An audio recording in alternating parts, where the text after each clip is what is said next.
This game broke the eShop. I'm Bobby. This is Shiny Brain. Today we're talking Knight Silksong. So this is a game that is a Metroidvania. It's, that kind of map exploring, backtracking, ability enhancing, kind of dungeon crawly type of game that I tend to like. I haven't played Hollow Knight, the original, but I downloaded this because everybody else did, and I was curious. And, props to Team Cherry. They could have named their price for this thing. It's $20.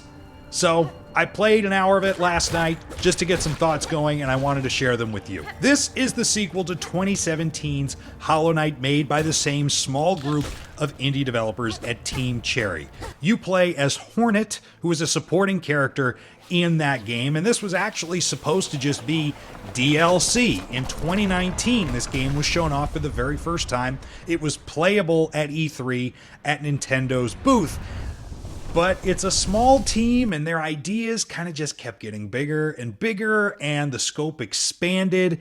And now here we are 6 years later, and the game is finally out.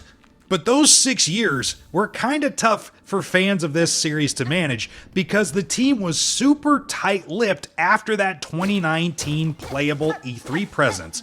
It went years without so much as an update. And the April Nintendo Direct that announced all these Nintendo Switch 2 games that we're playing right now was the first mention that this game was even going to come out this year. And that's all we had. We just had a year. We didn't have, a month. We didn't have a date. It was just, 2025. Then there was some thought it might be holiday. And then, surprise, in August, they just come out and said, September 4th. And lo and behold, and when it came online on the eShop and even on the Steam marketplace, it crashed servers as people went to go download this file. It's not even that big of a game. It's a little more than 7.5 gigs, but the sheer pressure of that 6 years worth of hype crushed the eShop as everybody on September 4th went to go get it.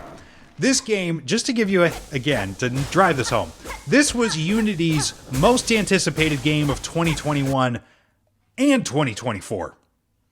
2 years, 3 years apart of winning most anticipated. Just tells you this thing was in the oven for a long time. And a lot of games that are in the oven for a long time don't turn out very good. You can kind of see where it lacked focus.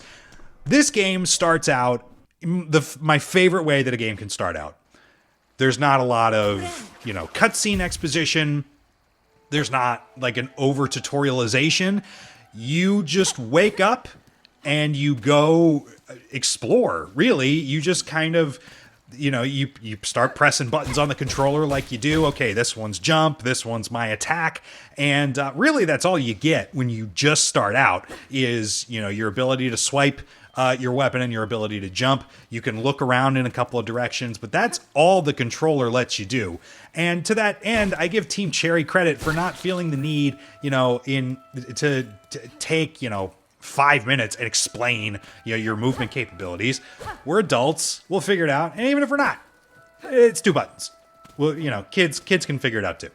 It plops you in, you just kind of start exploring this world and you start noticing things. And I really like it when a game does that. It lets you explore kind of at your own pace.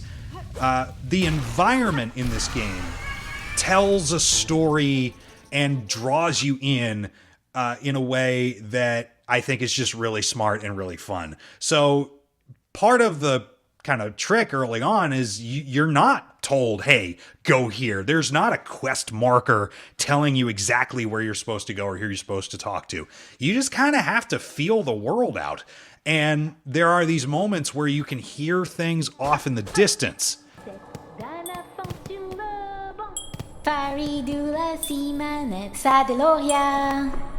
And that helps to draw you kind of towards where your next maybe puzzle to solve is. Like, okay, you find this person, you can't go beyond them yet, but you need to find a way through them or around them. And that is, again, just a really smart, fun way to introduce concepts in the game. The enemies are tough, and they are, some of them have some pretty deadly attack patterns, especially early on. Not just the boss fights that you might find in the first hour, which one of them took me way too many tries. But even just some smaller enemies that, you will eventually find a weapon that cuts right through them. But in the beginning, kind of all you have is maybe your platforming and a prayer. It's a tough way to start the game.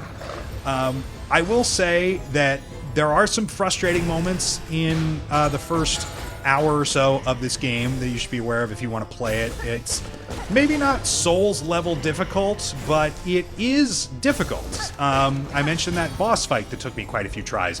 You are fragile in the beginning, and bosses hit heavy. So, you don't really have a lot of room for error, a lot of room to kind of learn patterns, let's say, as you are exploring these bosses. You're going to have to be quick, and you're going to have to learn quick as to what the best course of action is through some of these guys. The map is big, and what kind of makes it tough is that you need to buy maps for your area. You don't just get the map. You first have to buy it, and then you can start to flesh it out. This game uses checkpoints, so you're going to need to stumble onto those, and they're not everywhere. And when you combine the fact in the beginning with, it's a new game, you don't really know it yet, and you are maybe dying and you're getting sent back, maybe several windows away from the area you were on, it forces you to kind of remember, okay, where was I going? How did I get there? Because like a Souls game, when you die, you leave a lot of your currency and you leave a lot of your energy kind of behind, and you need to go get it before you die again, or it's lost forever. So there is obviously that pressure to go get that when you die, and if you're kind of sent back far away because you haven't found maybe a closer checkpoint that you just don't know is there, in the beginning of the game, that can be a little frustrating before you unlock fast travel, which you will unlock. These games are always tough to sip on, meaning, if you play like an hour here and then you put it down for a week and you try to pick it back up, you might have a tough time doing that because you need to remember the map. You need to kind of remember what you were doing. That's true of lots of video games, and you could look up a guide, but this game is pretty loose in terms of how, at least in the beginning, it keeps track of what you're doing and where you're going.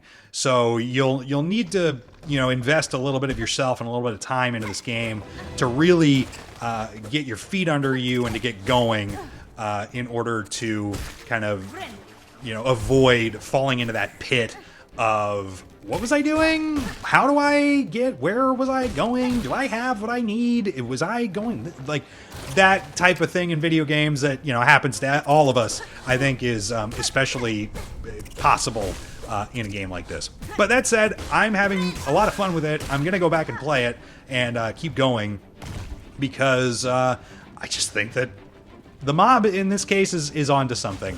Even if you didn't play the first game, you are missing out maybe on some story connections. I certainly am not, fully up on what happened in the first Hollow Knight game, but it's super well regarded, and it's also not very expensive. If you're a Switch 2 owner, there is a Switch 2 edition of this game, totally free, and it comes with the Switch 1 version in case you're looking to straddle devices for some reason. So you can check that out. Same price, $20, 7 gigs, Team Cherry's Hollow Knight Silksong on the eShop right now. What do you think of this game? Are you planning to check it out? Are you interested in it, or are Metroidvanias not your thing? Actually, what's your favorite Metroidvania? That's a good question. I will have to think about. I will put my answer in the comments, and I'm looking forward to seeing yours. And if you're thinking about picking up a Switch 2, check out this video first. It's got a lot of things I think you should know about the Switch before you make that purchase. Thanks for watching. Hit the like and subscribe if you can, and I'll see you in the next one.